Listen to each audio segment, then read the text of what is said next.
dákun ẹ jẹ́ kí gbogbo wa kí adébẹ̀ aláwọ̀ tí ìfún láìlá ìlàlá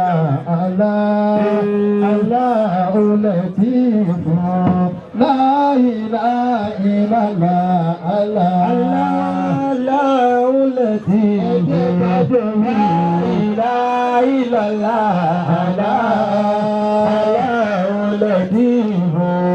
La ilaha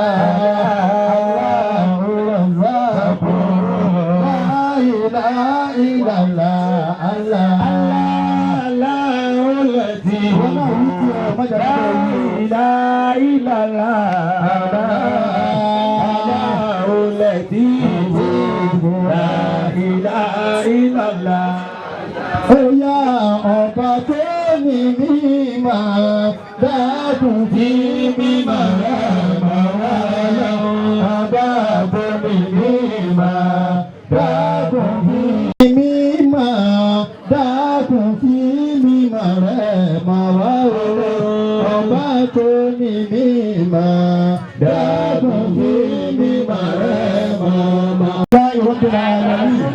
Kẹ̀lé ẹlòmíì ò náwó yẹn. Kẹ́lí gbogbo àwọn tá a náwó yẹn bá a ṣe náà ní last year nìyẹn. Bí a bá sì dúpẹ́ fún Ọlọ́run, làásì ìdánilẹ́kùn Ọlọ́run ó ṣàlékún fún un.